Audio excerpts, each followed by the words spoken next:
Le film de Jeff Nichols nous montre donc que rien n'est pire que diriger en loi des tendances de l'homme dont elle devrait au contraire veiller à le protéger. Car l'homme vient au monde porteur à la fois du penchant à partager et à identifier des comportements positifs et d'une inclination à préférer ceux qui lui ressemblent. Et c'est là que la loi peut tout changer en légitimant la première ou la seconde.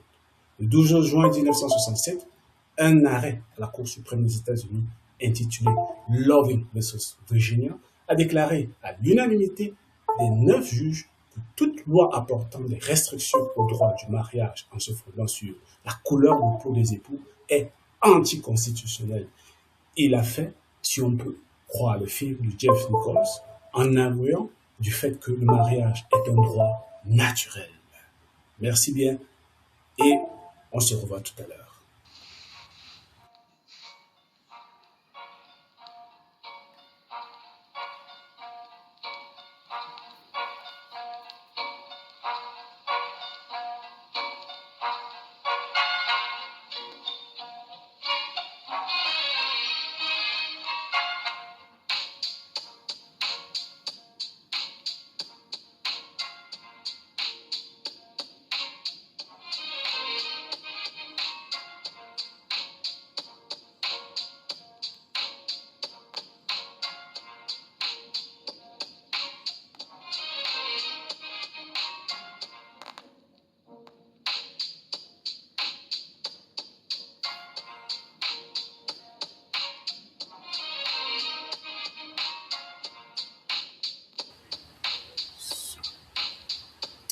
Forget the mistake, remember the lesson, car selon Platon, la victoire sur soi est la plus grande des victoires. Oui, au lieu de se comparer aux autres, la sagesse recommande de travailler tous les jours afin de devenir la meilleure version de soi. Bonjour, bonsoir.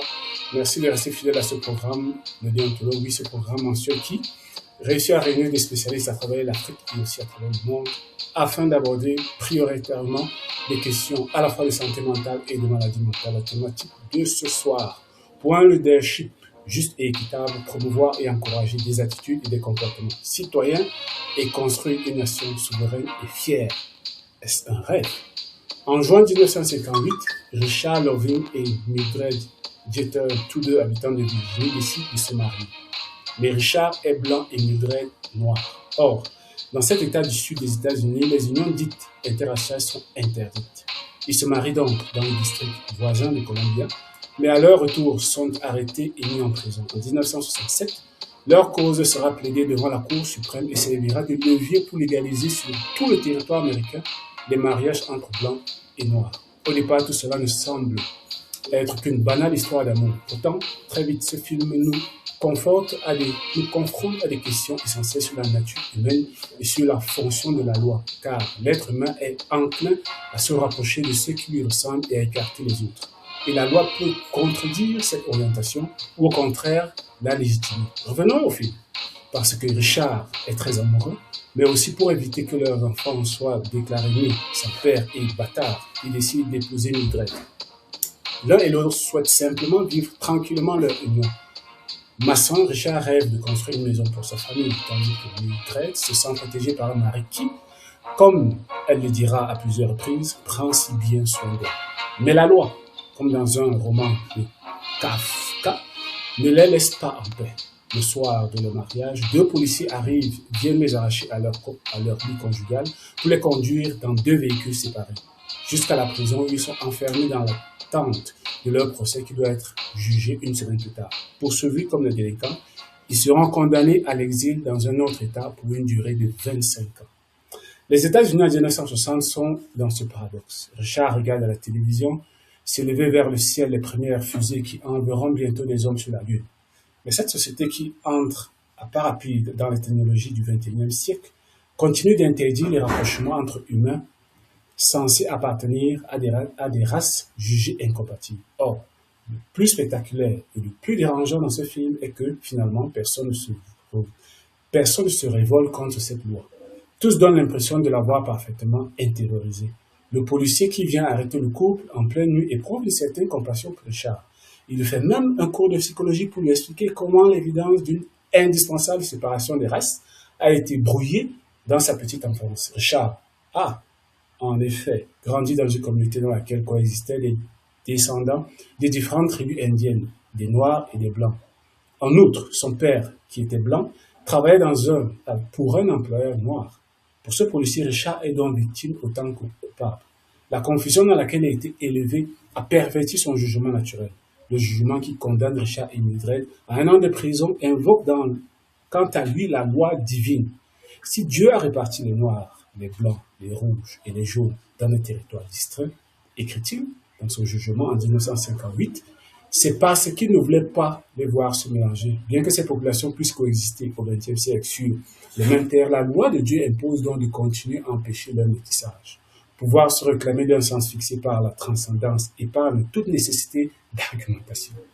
Même l'avocat des époux Loving, qui lui évite 1 an de prison, ne manifeste aucun de moindre doute sur le caractère juste et équitable de cette loi. Son métier est d'essayer d'arranger les choses au mieux pour ses clients, c'est tout. Du côté de sa mère, Richard ne trouve pas plus de compassion.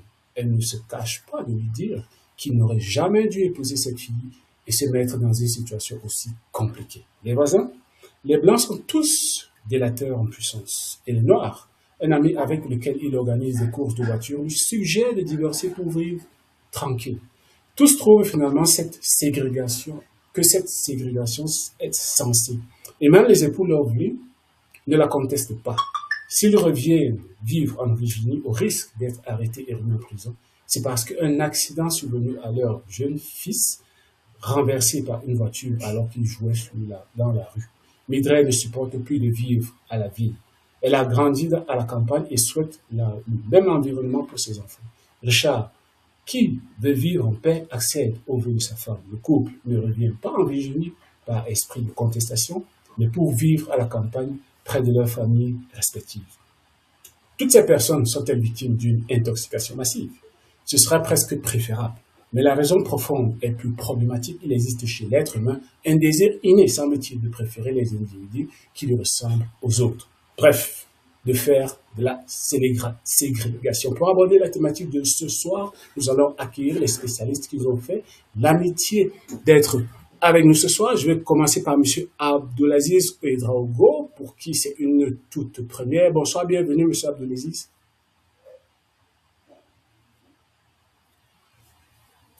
Merci beaucoup. Bonsoir à tout le monde. J'espère que tout un chacun dans vos positions respectives se porte bien. Je ne sais pas, la dernière partie, j'ai rappelé, je ne sais pas si c'est une présentation qu'il faut faire. Le débat, il est interactif. Il est question d'interagir les uns les autres. Alors, juste après vous, je vais accueillir M. Aboukerim. Bonsoir, M. Aboukerim. Oui, je posais une dernière question. Je demandais si c'est une présentation qu'il faut faire ou bien... Non, c'est un débat interactif.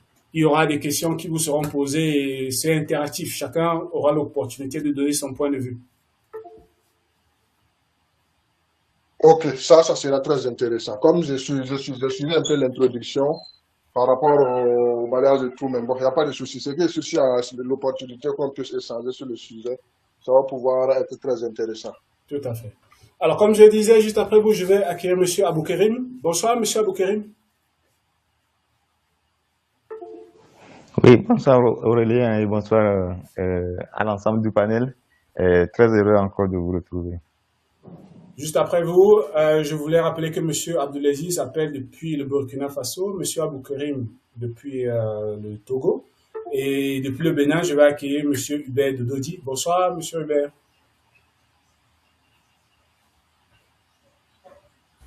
Bonsoir à tout le panel. Bonsoir, Monsieur Aurélien. Un plaisir est pour moi de revenir à la maison.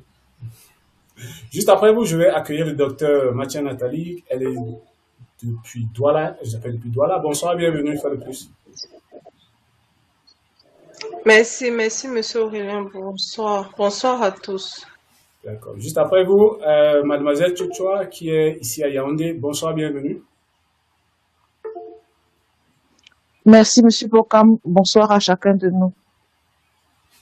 Alors, je voulais interpeller d'entrée de jeu M. Hubert de Dodi. Alors, M. Hubert, la sociologie cherche à comprendre comment les individus vivent ensemble, comment les groupes sociaux se forment, famille, communauté, ethnie, religion, classe sociale, comment fonctionnent les institutions, écoles, États, religions, économie, comment naissent les inégalités, les normes, les valeurs, les conflits. L'objet d'études courantes, c'est la famille, la culture, la religion, l'éducation, la pauvreté et les inégalités, le pouvoir et la politique, la vie communautaire, les villages, les quartiers. Alors, M. Hubert, est-ce que pour vous, la thématique, je reviens sur la thématique qui est pour un leadership juste et équitable, promouvoir et encourager des attitudes et comportements citoyens et construire une nation souveraine, fière, un rêve. Alors, M. Hubert, est-ce que quand dans la thématique on met le mot citoyen, selon vous, comment est-ce qu'on peut circonscrire le débat dans lequel nous allons nous lancer ce soir?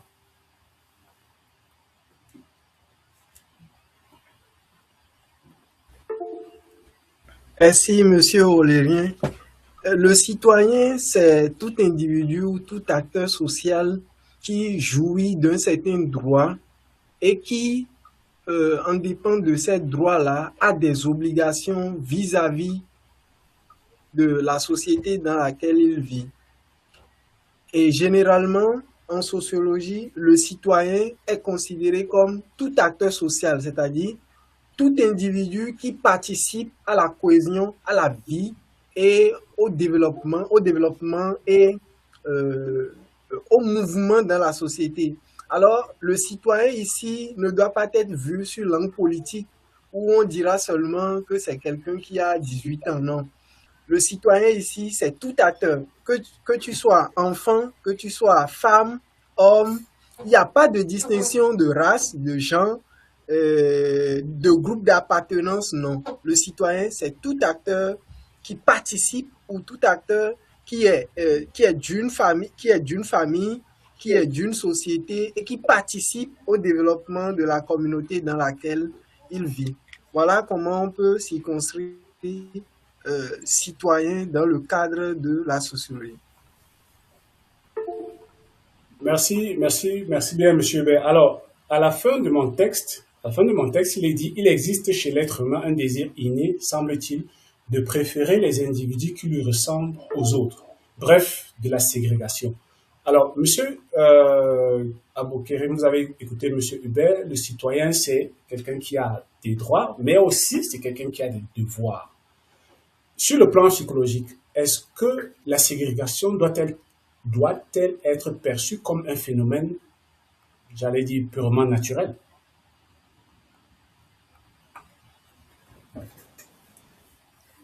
Merci Aurélien pour cette question et je salue mon frère et ami Hubert. C'est un plaisir de le retrouver encore parce que la dernière fois on s'était manqué. D'accord, pour revenir à la question, oui, en psychologie, la ségrégation est un phénomène en réalité tout à fait normal parce que l'être humain est bâti ou bien est construit de sorte à ne pas accepter ce qui ne le ressemble pas. Et je crois que dans un débat, une fois,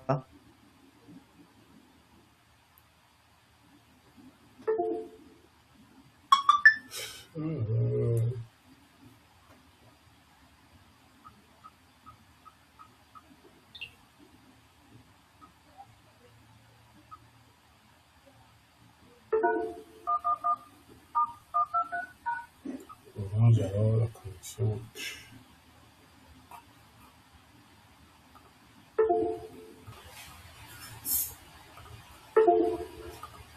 Je suis vraiment désolé, mais la connexion ce soir, j'espère qu'on va pouvoir y arriver. Alors, M. Aboukerim, c'est vous qui avez la parole. Je vous en prie, continuez en espérant que la connexion va...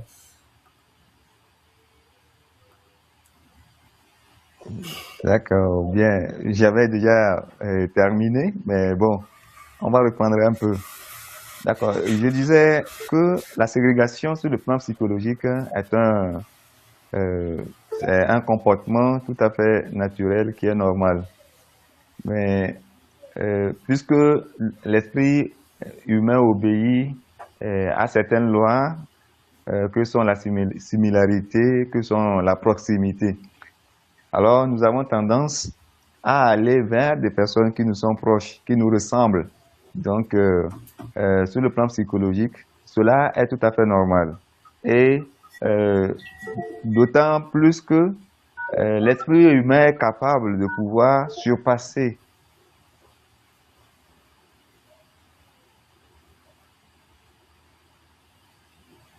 Ah, ne dites pas encore que je suis hors connexion.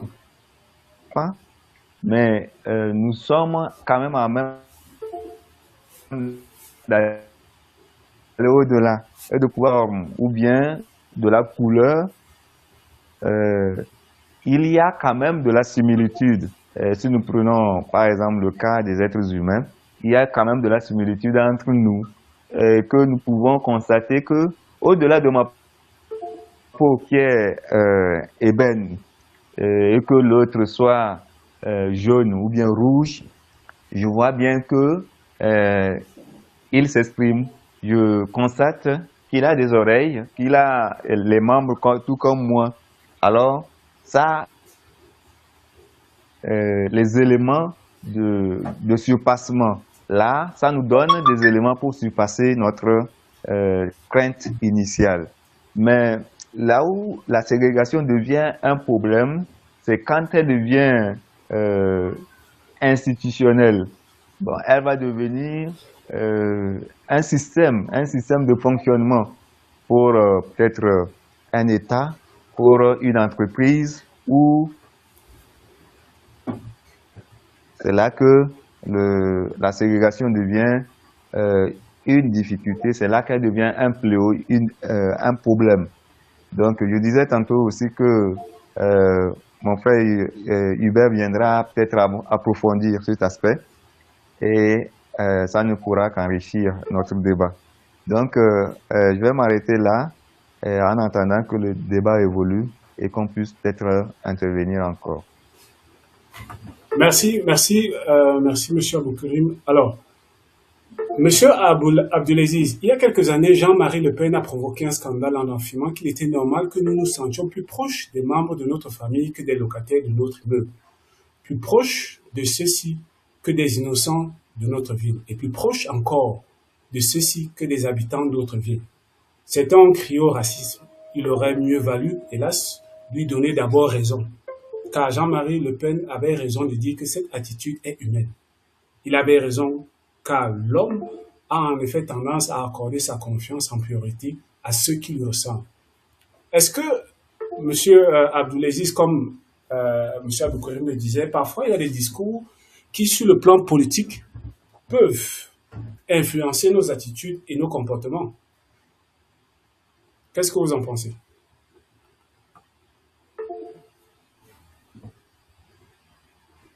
Ok, merci beaucoup déjà pour la parole, parce que quand on prend, et merci beaucoup aux devanciers Abdoukarim et puis Hubert pour leur exposition, à savoir sur la définition de l'individu et puis bon, sur ce qui est de la ségrégation.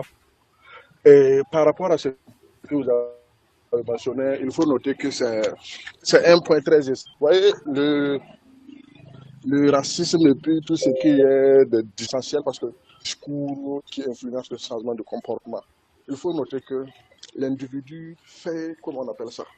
L'individu dans sa logique, dans tout ce qu'il entreprend, c'est tout ce qu'il entend plutôt qu'il influence ses agissements.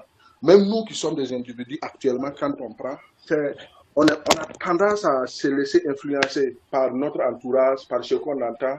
Et plus que déjà pour prendre position sur une situation, il faut qu'on ait entendu quelqu'un dire ou bien qu'on ait écouté quelque chose par rapport à un point de vue donné. Et ce que Marie Le Pen a mentionné sur ça, pour ma part, c'est logique. Et quand on prend un individu où il a tendance à se laisser influencer par sa communauté. Parce que quand on prend une personne, nous sommes tous, notre éducation, bien vrai qu'on va dire que ce sont nos parents, nos frères, mais notre éducation, c'est sur la base de la société. et l'être humain, notre éducation même, c'est la communauté, le social, l'entourage qui influence l'éducation de l'être humain. Et plus, et comme ce que Hubert et ce que plutôt Abdelkerim le disait dans la ségrégation, c'est un ensemble de valeurs qu'on cultive au fait. Et lorsqu'on cultive un ensemble de valeurs, le discours à un moment donné d'une personne issue de la même communauté a tendance à influencer notre comportement. Parce que quand on prend même les politiciens actuellement, quand on fait une analyse, un politicien issu de la majorité ethnique a une tendance ou à une priorisation par rapport aux élections ou bien par rapport à un positionnement quelconque. Pourquoi? Parce que les gens ont déjà cette façon de dire, bon, il est issu de notre communauté, il est issu de notre comment on appelle ça? Il est issu de notre confession religieuse, tout ça. Donc l'être humain, là où il est influencé par les gens de la société. Et quand on prend les discours de ceux-là qui sont issus de notre milieu ont tendance à influencer notre comportement dans la société. Voilà ce que moi je peux dire par rapport à ce point. Maintenant, si au fur et à mesure dans les débats, on pourra plus développer et mieux argumenter cela. Alors, Madame Florine Yotat, je voulais savoir, on est là pour parler de leadership et on a invoqué Marie Le Pen qui, pendant longtemps, a été à la tête d'un parti politique en France. Pour vous, quel peut bien être ce type de leadership que Marie Le Pen a voulu présenter au monde? Et est-ce que pour vous, il est, comment je dis ça, conseillé de présenter ce type de leadership à la jeune génération? Est-ce que ce sera un modèle de leadership pour vous?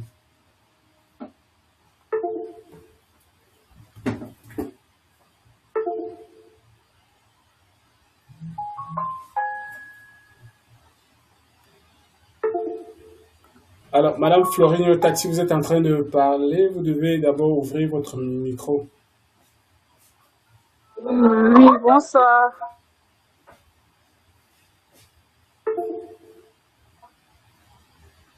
La connexion dérange énormément. Ouais, ça c'est clair. Alors, vous me suivez? Oui, allez-y, on vous suit. C'est vrai que moi-même chez moi ici, la connexion, c'est pas terrible, mais bon. Allez-y, on vous écoute. Oui, c'est possible.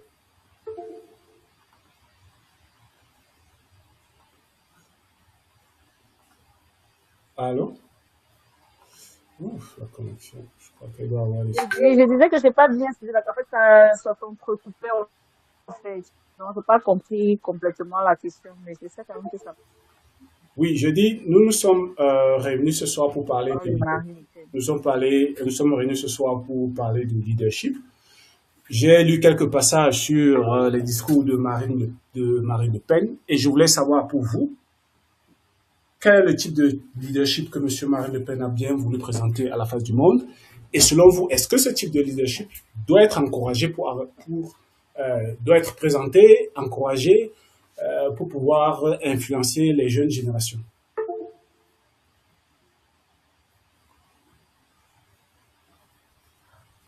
Bon, je n'ai pas connaissance quand même de ce discours-là. Peut-être que si... je ne suis pas trop accro. Donc, je n'ai pas connaissance de ces discours-là pour vous donner aussi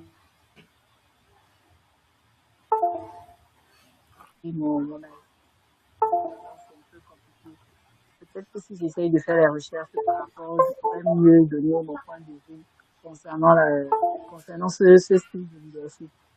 Bon, pour vous, quel type de leadership, parce qu'il y en a plusieurs, pour vous, quel est le type de leadership qui vous paraît le mieux approprié pour qu'il y ait afin que des lois qui sont votées soient des lois qui permettent qu'il y ait une certaine justice et une certaine équitabilité? J'espère que je vais bien poser la question.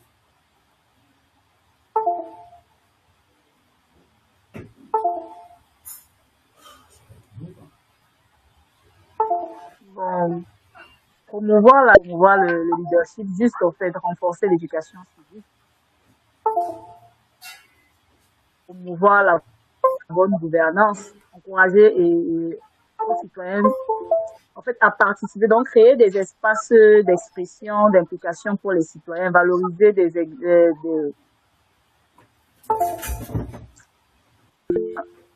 le leadership juste et équitable se fait avec la population, avec la jeunesse, donner l'opportunité à tout le monde de s'exprimer et de donner son point de vue dans le respect, surtout la bonne éducation. Donc, en fait, pour moi, c'est ça, quoi. Promouvoir la bonne gouvernance aussi. Donc, Ok, d'accord, merci. en fait, mon point de vue, ouais. Ok, merci. Merci bien, mademoiselle Yotat. Alors, on va revenir sur notre texte. Alors, je parlais de Marine Le Pen. Oui, est-ce que je me suis arrêté? Mais Le Pen avait tort de considérer que nous devions définir nos choix et nos actes sur la base de cette inclination. Excellent démagogue qu'il est.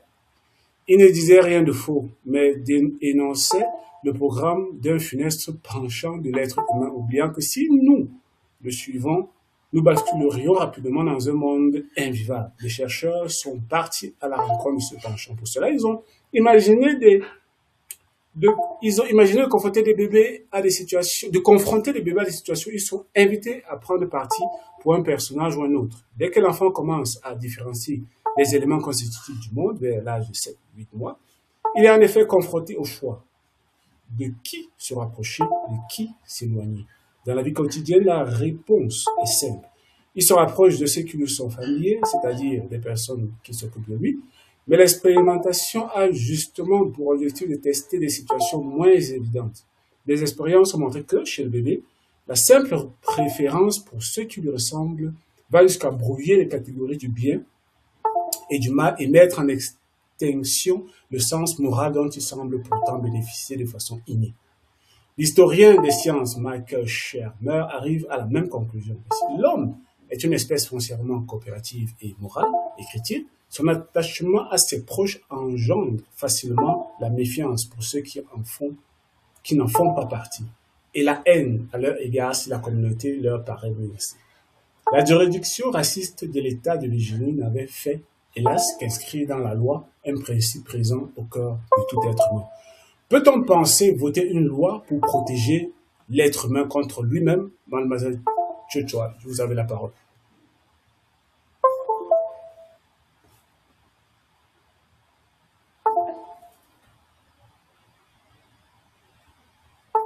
Comme voter des lois pour amener les individus à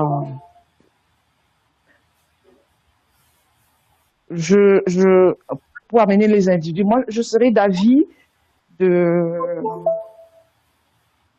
remonter un peu plus en avant, c'est-à-dire établissons le fait que l'être humain, c'est un être de relation.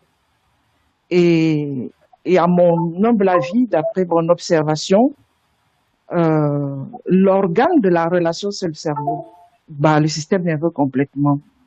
Et donc, tout ce que nous disons être normal là, c'est parce que c'est complètement descendant, ça découle du fonctionnement naturel du cerveau. Bien. Et là-dessus, ce que je voudrais souligner immédiatement, c'est que nous avons à nous questionner sur comment est-ce que nous acquérons la connaissance. Parce que si vous parlez de préférence, si vous parlez de choix, si vous parlez de ségrégation, vous sous-entendez qu'il y a une série d'informations qui sont disponibles, donc des sortes de connaissances, des informations qui sont stockées dans la mémoire et dont nous devons comprendre notre environnement, en fait, pour le percevoir, parce qu'il y a une action Comment nous acquérons la connaissance? Il s'agit déjà de percevoir, prendre une décision, il s'agit de passer à l'acte. Voilà à peu près, voilà ce que c'est le comportement. Le comportement nécessite déjà la perception, l'interprétation, la prise de décision et le passage à l'acte. Bien, au milieu donc de au milieu de ce mécanisme, l'autre question, après celle qui consiste à identifier comment nous acquérons la connaissance, l'autre question c'est qu'est-ce que nous recherchons fondamentalement en tant qu'être humain? En fait, la chose la plus immédiate que nous recherchons, c'est de la satisfaction. Maintenant, la satisfaction, c'est pas une notion qui va être calibrée comme par exemple la longueur ou bien la hauteur ou bien je sais pas, les autres mesures ou le poids ou le volume. C'est des notions qui sont complètement abstraites et versatiles. Il n'y a aucun outil qui peut nous permettre de mesurer. L'autre chose que nous avons noté, c'est que notre cerveau est fondamentalement comparatif. Il ne fonctionne que sur la base de la comparaison. Du moins, il fonctionne essentiellement sur la base de la comparaison. Et il a également besoin, il fonctionne également sur la base de l'approximation. Il a besoin de se projeter et d'encadrer, d'imaginer et de mentaliser à peu près la situation à laquelle il va être confronté afin de prendre des décisions. Donc, tous ces paramètres-là font que, de façon naturelle, nous sommes aux prises avec la peur. Parce que si nous avons des connaissances, si nous avons des informations à partir desquelles nous pouvons prendre des décisions, il reste que ce à quoi nous allons confronter, nous n'en avons pas l'entière connaissance. Donc, nous sommes naturellement confrontés à l'inconnu. Donc, ce que nous savons, nous sommes obligés, pour en avoir la confirmation, d'attendre que les choses se passent pour être fixés. Pendant que nous attendons que les choses se passent, nous sommes dans une sorte d'angoisse et cette angoisse nous prédispose à nous rapatrier sur ce que nous savons déjà, sur ce que nous savons déjà et qui est déjà passé. Donc, et ce que nous savons déjà, c'est ce que nous aimons. Voilà pourquoi nous pouvons parler d'une notion, nous pouvons parler de la préférence. La préférence, c'est la préférence des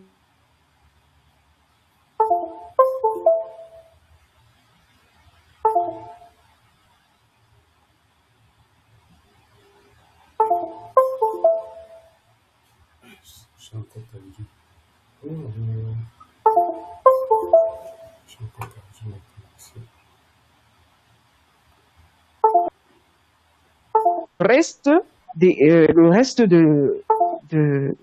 je veux dire quoi, si on parle de leadership, ça veut dire que nous sommes en train de parler de leader. Parfois, pendant que les uns sont leaders, il faut bien que les autres suivent. Alors, le leader à lui tout seul ne peut pas tout faire. En fait, ce que je voudrais souligner, c'est qu'il y a plusieurs niveaux explicatifs de la notion pour arriver à faire société ensemble. Donc, soit il y a des possibilités au niveau de l'individu, il y a des possibilités au niveau du contexte, et il y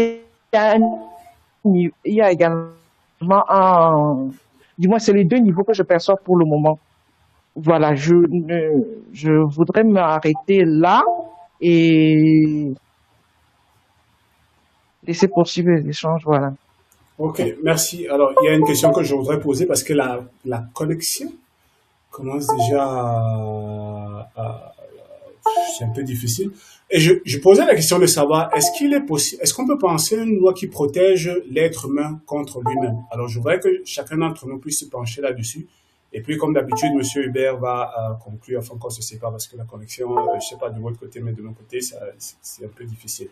Alors, je souhaiterais que Monsieur Abdelaziz prenne la parole parce qu'il a laissé un message.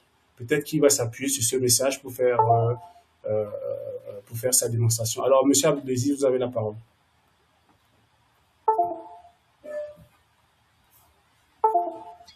Je n'ai pas bien saisi parce qu'en temps les réseaux, ça crassait. Oui, Si vous pouvez revenir un peu sur je le disais justement que comme le sujet, réseau, m'expliquer. on va rapidement sortir avec la question de savoir est-ce qu'il est possible de créer une loi pour protéger l'être humain contre lui-même.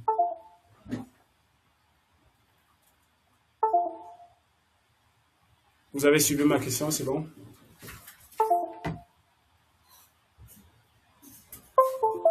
Ok, Ok, vous avez la loi pour protéger l'être humain contre. En fait, c'est la question, je suis en train de maîtriser le contour parce que vous dites, entre-temps, ça crassait.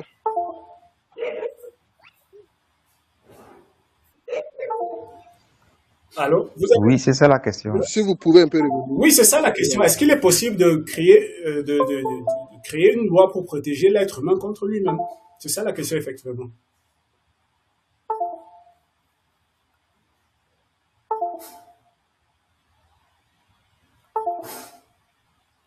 Pour moi, je pense qu'il est possible de créer. Cependant, cela va se faire sur plusieurs angles. Parce que qui parle de créer une loi pour protéger l'être humain contre lui-même va parler de le priver de certains bonheurs. Quand je parle de bonheur, un peu, je fais référence à tout ce qui peut être, tout ce qui peut satisfaire l'être humain dans son entourage. Et comme le bonheur est individuel, cela fait que pour le protéger contre lui-même, reviendrait à un peu restreindre sa liberté, restreindre ses mouvements. Mais je m'appuie sur le fait qu'on peut créer cette loi. Pourquoi? Parce que l'objectif ici, c'est de protéger les sociétés. L'objectif ici, c'est de rassembler les êtres humains ensemble, de les fédérer et de les faire avancer dans une même logique. Alors que quand on prend l'être humain de nature même, parce que comme on vient de dire, l'être humain l'homme est un loup pour l'homme. Et lorsqu'on ne va pas créer une loi pour le protéger contre lui-même, ça reviendrait à laisser la latitude à tout un chacun de pouvoir faire du mal à autrui. Donc, la loi que nous allons mettre en place ici, ou la loi qui pourrait être créée ici, c'est de permettre ou de restreindre cette liberté-là, restreindre vraiment le mal qu'un être humain pourra faire à autrui. Et moi, je reste là-dessus comme ça. Peut-être au fur et à mesure qu'on va revenir sur le sujet, on pourra plus étaler les idées, expliquer dans quelle mesure la loi peut être mise en place et comment cette loi va fonctionner. Alors, merci. Alors, monsieur Aboukarim, pour vous, est-ce qu'on peut créer une loi qui peut protéger l'être humain contre lui-même? C'est vrai, monsieur Abdelaziz dit l'homme est un loup pour l'homme. Mais est-ce que vous comprenez les préoccupations de monsieur Abdelaziz? Est-ce que pour vous, on peut créer cette loi? Oui, effectivement, créer une loi pour protéger l'être humain contre lui-même, c'est ce que nous appelons d'ailleurs l'éducation. Et il faudrait éduquer les êtres humains. Donc, cette loi, moi, je la considère comme de l'éducation. Parce que ce n'est pas, quand nous laissons les êtres humains à l'état brut, nous ne pouvons pas obtenir nous ne pouvons pas obtenir une meilleure société. Donc, il serait important, comme l'a dit les ateliers psy, quelque part, elle a parlé d'arriver à penser sur ses propres pensées. C'est ça que nous appelons la métacognition. Et cette métacognition n'est pas donnée à tout le monde. Et c'est ce que je disais en préambule quand j'ai pris la parole. Il est possible de pouvoir surpasser les différences, de pouvoir surpasser la ségrégation, bien qu'elle soit normale. Donc, c'est la loi qui permet maintenant de circonscrire l'expression de la ségrégation. C'est la loi qui permettra de circonscrire la méfiance que nous pouvons avoir de la différence. Donc, la loi qui permettrait à l'être humain de se protéger contre lui-même, contre ses dérives, contre ses aspirations peut-être non fondées, c'est bien Cette loi, elle est bienvenue et cette loi, c'est en réalité l'éducation. Merci, M. Aboukarim. Alors, je voulais passer la parole à Dr. Mathias. Vraiment, dit les questions politiques, c'est pas trop. Mais, Dr. Mathias, il y a quand même une question de valeur pour vous. Quelles sont les valeurs fondamentales à enseigner aux enfants? Parce que si M. Aboukarim dit la loi dont on parle, c'est l'éducation. L'éducation, elle commence d'abord à la cellule familiale. Quelles sont les valeurs qu'il faut impérativement inculquer aux enfants dès la maison?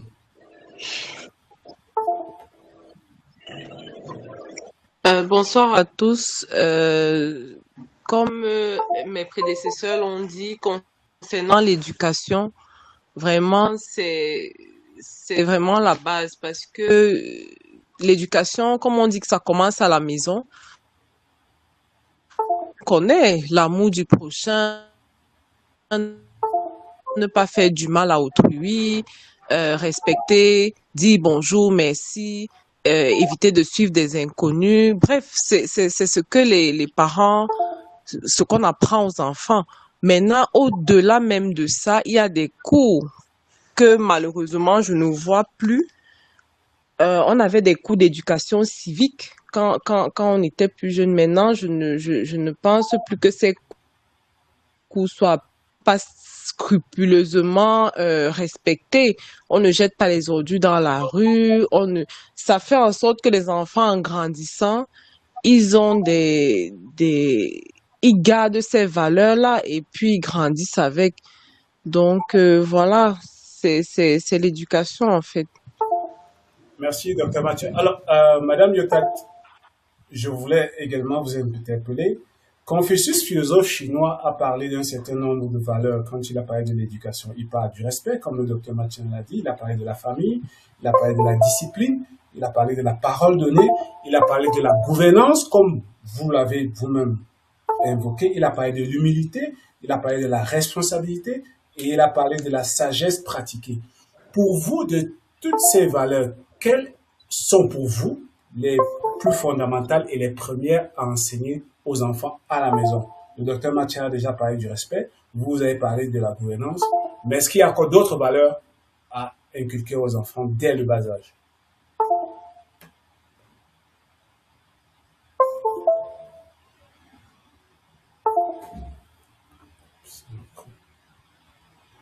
Alors, Madame Yotat, votre micro, vous ne l'avez pas encore ouvert si vous êtes en train de parler.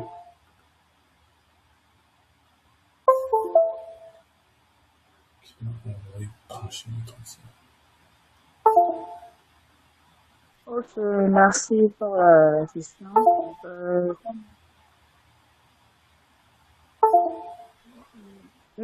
Vous m'écoutez? Oui, on vous écoute parfaitement. Je dis merci pour la question.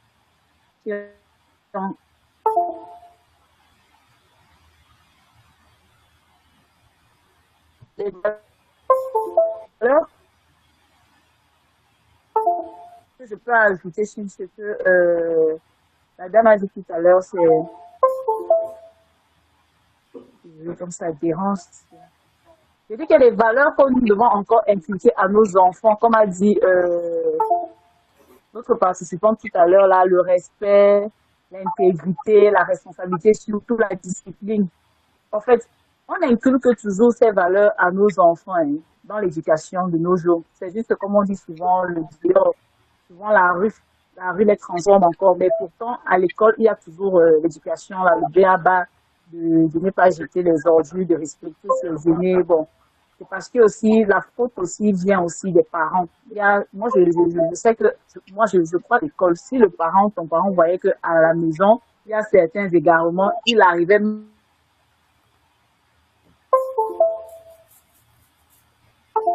lorsque on punit un enfant ou on réprimande un élève, c'est son qui vient se plaindre qu'on a fauté son enfant. Même qui détruisons, en fait, c'est nous-mêmes les parents, certains parents qui détruisent ces valeurs à mettre.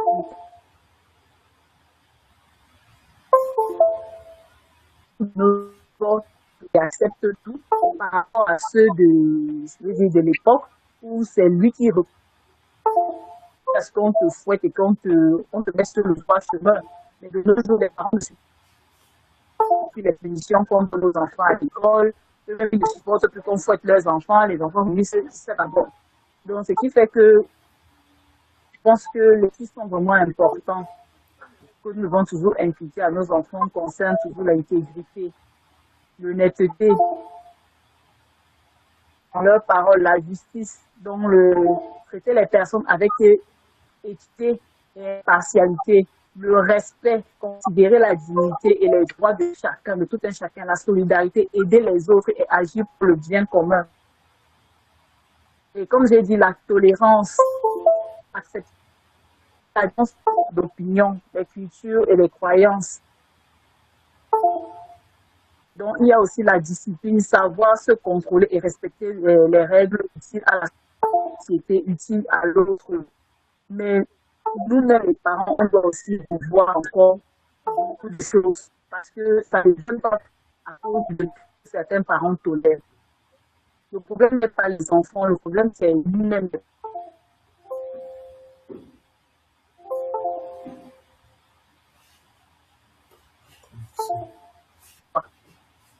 On laisse parce que en fait, nous-mêmes, on ne veut plus que nos enfants soient éduqués. Du coup, c'est beaucoup de choses et des autres. Il y a aussi la rue qui est de leur façon. Donc, c'est qu'il y a un travail de fond qui doit se faire.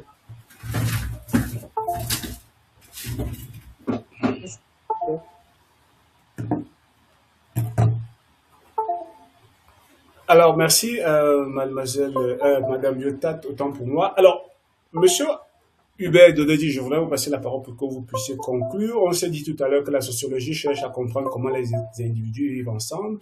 L'objet d'étude, c'est la famille, la culture, l'éducation, la pauvreté et les inégalités. Monsieur Hubert, est-ce qu'on peut essayer de comprendre comment la pauvreté et les inégalités peuvent naître? Est-ce que la pauvreté et les inégalités naissent du fait de l'éducation à la maison ou alors du fait, comme par exemple Madame Yotat le disait, du fait de l'environnement dans la société?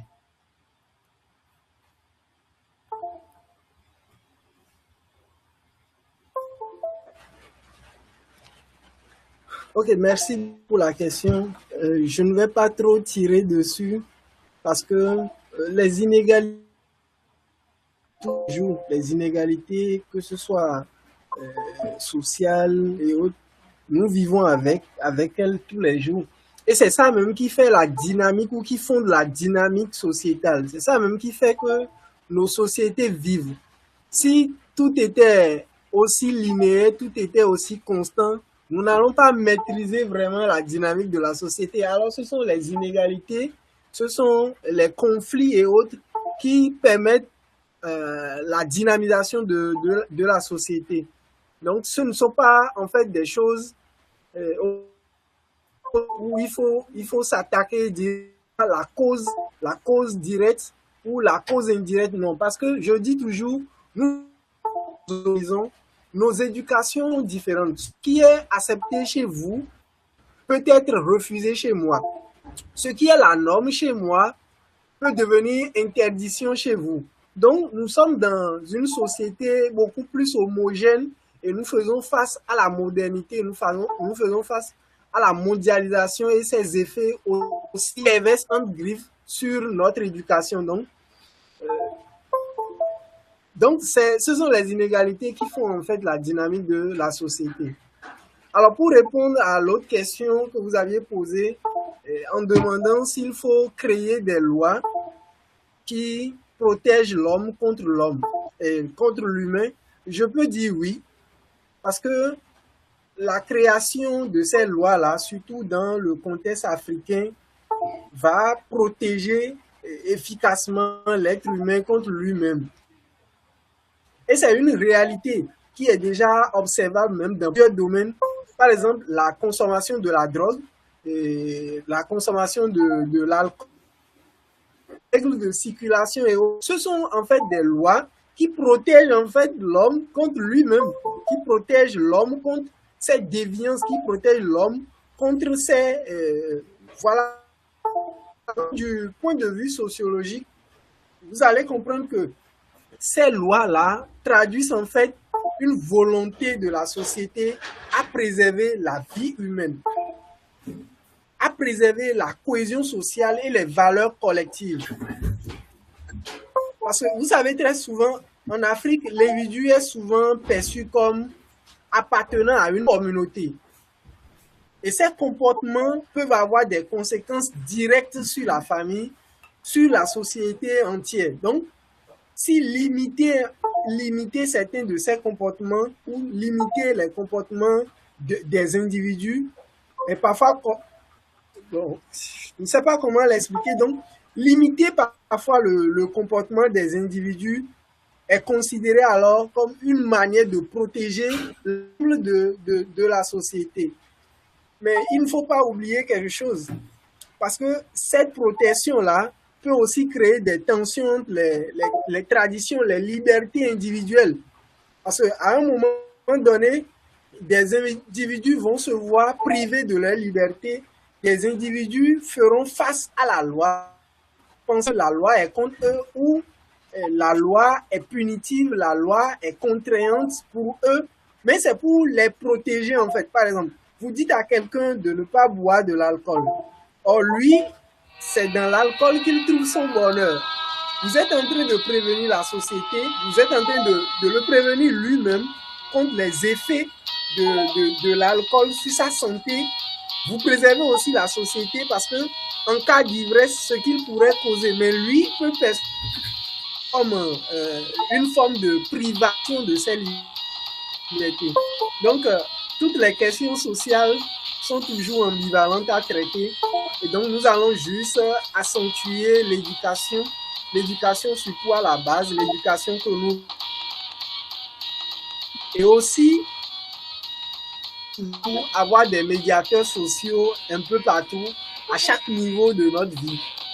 Les médiateurs, ceux-là, auront pour rôle d'équilibrer l'éducation de la maison, l'éducation de la rue, ainsi de suite. Là, il y aura une cohésion d'éducation, il y aura une cohésion entre les informations ou l'éducation donnée par les différents acteurs sociaux dans la société.